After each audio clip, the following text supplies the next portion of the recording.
ब्रह्मानंदं परमसुखदं केवलं ज्ञानमूर्तिं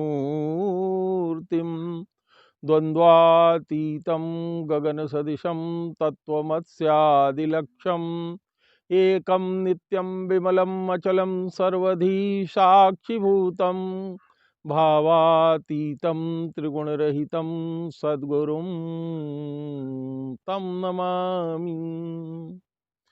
साधक के लिए सबसे आवश्यक बात यह है कि वो सत्य संकल्प हो।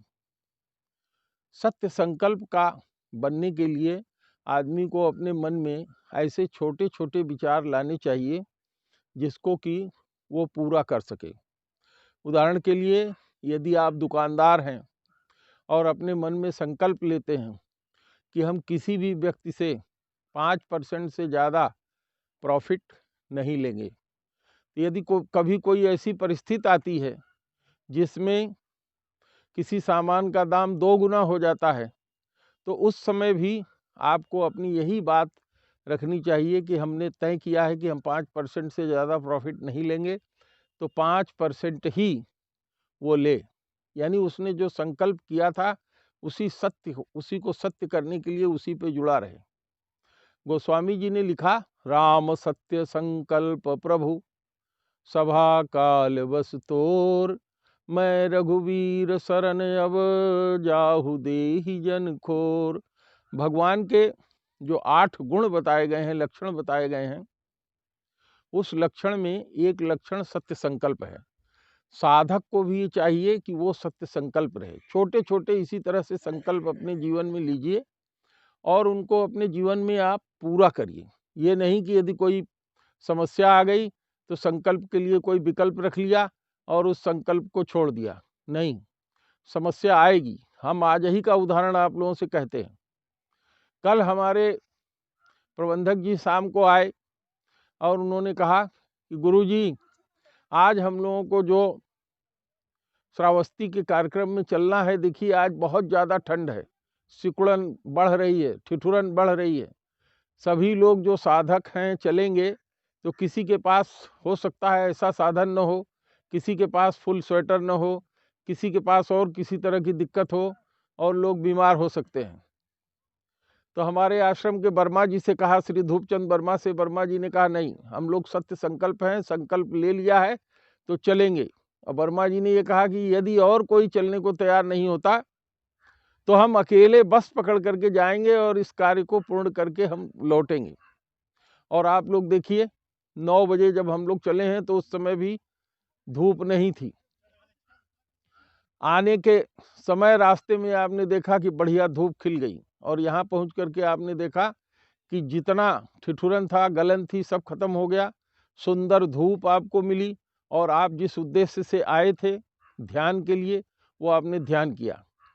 आपको कितनी शांति मिली, आपने महसूस किया होगा। जिस स्थान पर बैठ करके आपने ध्यान किया वो स्थान गौतम बुद्ध जी का स्थान था।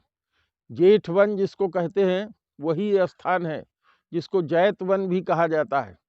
जैत वन की कथा आप लोग जानते हैं कि गुरु जी, उनका एक शिष्य था गौतम बुद्ध जी का, जिसने यहाँ के राजा से, श्रावस्ती के राजा से कहा था, उनका ये बगीचा था जैत वन, तो उसने कहा कि ये हमारे गुरु जी को यानी गौतम बुद्ध जी को दे दीजिए।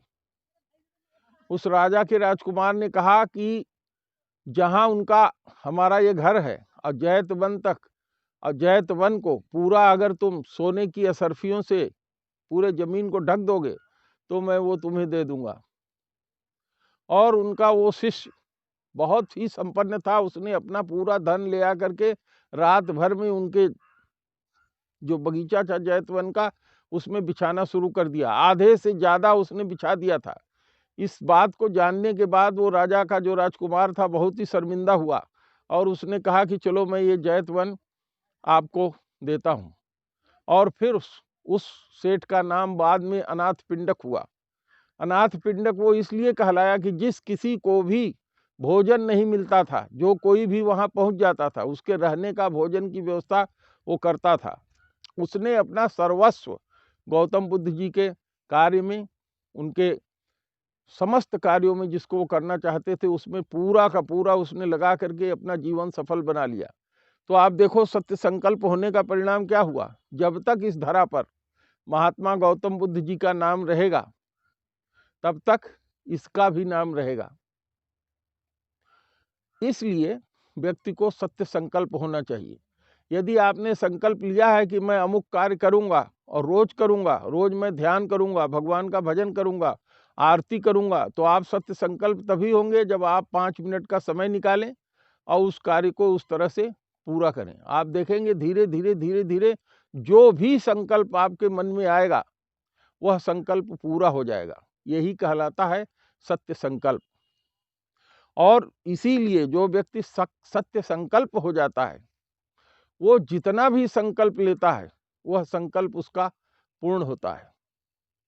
हमारे प्रधानमंत्री जी की भी यही स्थिति थी। अपने शुरू के जीवन में उन्होंने सत्य संकल्प का व्रत लिया और आज देखिए जो भी संकल्प वो लेते हैं उनके सारे संकल्प पूरे हो रहे हैं। तो हम आप लोगों से भी, सभी साधकों से ये निवेदन करेंगे कि आप सत्य संकल्प बनिए। आप जो सत्य है उसी के साथ रहिए। साच बराबर तप नहीं, झूठ बराबर पाप, जाके हृदय साच है ताके हृदय आप। भगवान को पाने का सबसे अच्छा उदाहरण अपने जीवन में आप सत्य को अपना लीजिए, आप सत्य संकल्प हो जाएंगे। जितनी चीजें झूठी आपके समझ में आती है उनको छोड़ दीजिए। कठिनाई बहुत आएगी, झूठ से किसी समस्या का समाधान झट से हो जाता है, लेकिन कहा कि झूठ बराबर पाप, कुछ ढूंढने की जरूरत नहीं है। जो आपने झूठ किया वो पाप के बराबर हो गया, पाप आपने जुटा लिया। तो आदमी को सत्य संकल्प होना चाहिए। अब चूंकि समय काफी हो गया है इसलिए मैं बहुत छोटा सा यह संदेश दे करके आपको 20 मिनट का ध्यान कराना चाहूँगा। आप अक्रिय हो जाएंगे। जहाँ आप बैठे हैं ये बहुत ही, यहाँ पर संतों ने बहुत ध्यान किया है, ये बहुत ही सिद्ध स्थान है। यहाँ आप इस स्थान का प्रभाव देखिए। और समूह में ध्यान का बहुत ज़्यादा महत्व होता है, ऐसा सारे गुरु लोग कहते हैं। तो आप जैसे भी बैठे हैं, जिस तरह से आपको बैठने में सुख मिले, सुखपूर्वक आप बैठ जाइए। अब हम अपनी बात समाप्त करेंगे। आप लोग अपनी आंखें बंद करें। 20 मिनट का मात्र यहाँ ध्यान होगा। सबसे अच्छा होगा कि आप सब लोग इस तरह से अपने गोद में करके बैठ लें। यह अवस्था सबसे निश्चल अवस्था होती है। भगवान कृष्ण ने भी हर व्यक्ति को यही कहा कि अकर्मा हो जाओ। अब इस ध्यान में अकर्मा कैसे होंगे आप? मन से किसी भी विचार को हटाने का प्रयास मत करिए। जो आ रहा है बस उसको दृष्टा भाव से देखते रहिए। दृष्टा भाव से उसको देखते रहिए, वो अपने आप चला जाएगा। तो अब आप सब लोग शांत होइए, ध्यान करिए, मौन हो जाइए।